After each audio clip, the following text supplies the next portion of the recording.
Welcome, revolutionists. This is the channel that's pretty much talking about revolution. When you think of the word revolution, what comes to mind? Well, you got struggle, suffering, pain, change. And usually, your revolutionists will fall under the category of the few. They're considered the scum of the earth to the masses, even to the elites, even to the ruling classes. Revolutionists all through history, no matter what country it is, America, which is a good example of, some of the revolutionists that you've seen. The American Revolutionary War, you got in France, the French Revolutionary War. You just got all types of revolutions that, that appeared all through history.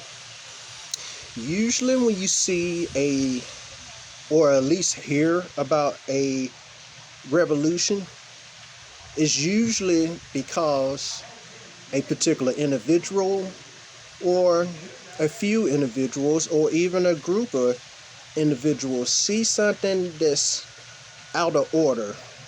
There's also different levels of revolutionists or revolutions depending on the cause or the need for a revolution.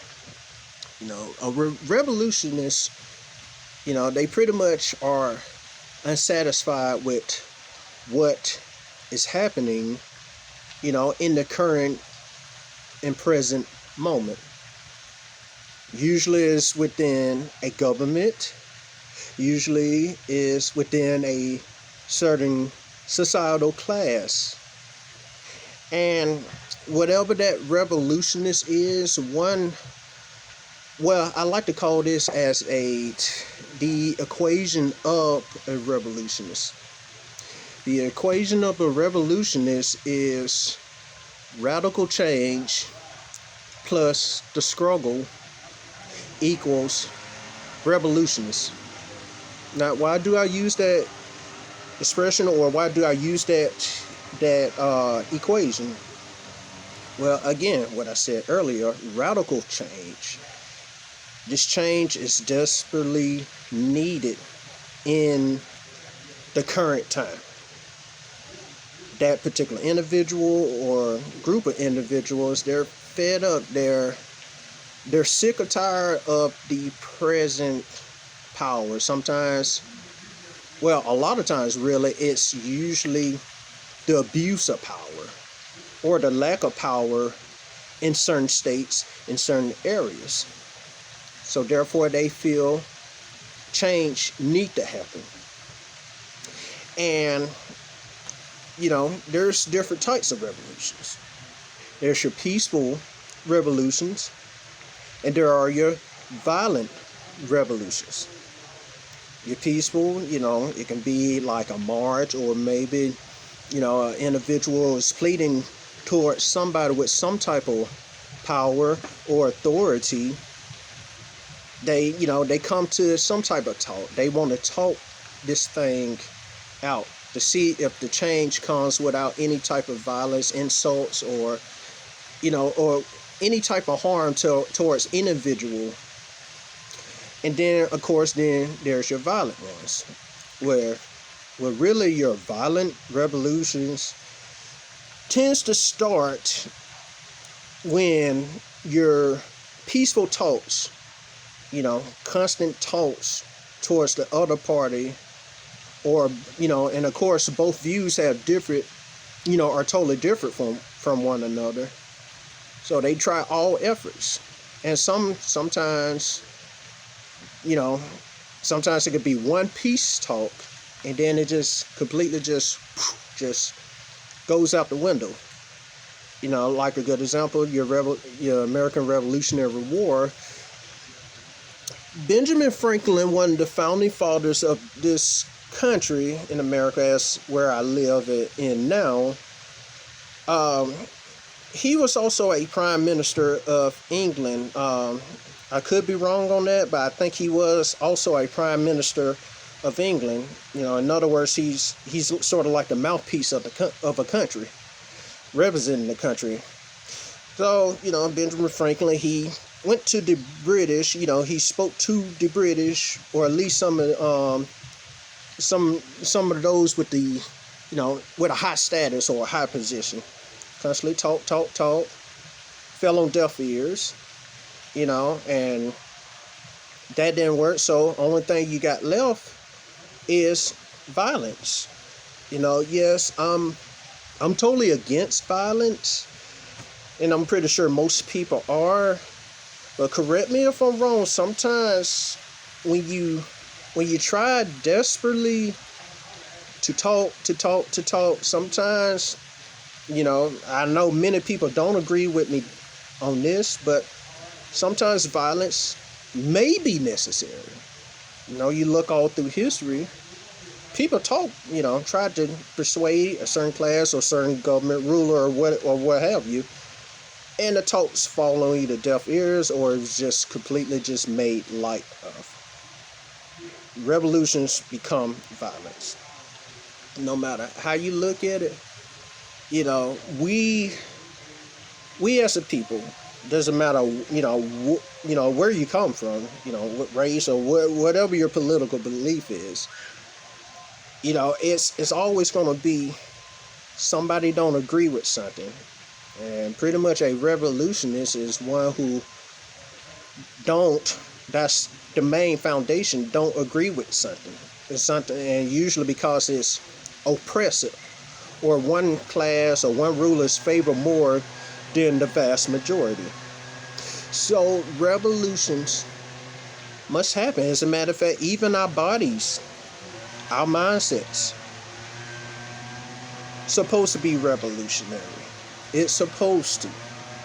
Even growth, when we grow up, we are in a revolutionary state.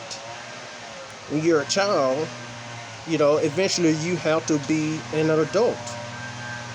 But then there are some people who it takes them a long time to accept that. So they try to fight against the I don't, want to be adult, and try to stay in the Peter Pan state, in the Neverland, never wanted to grow up or what have you. All our lives is revolutionary. I like to say that we're born as revolutionists.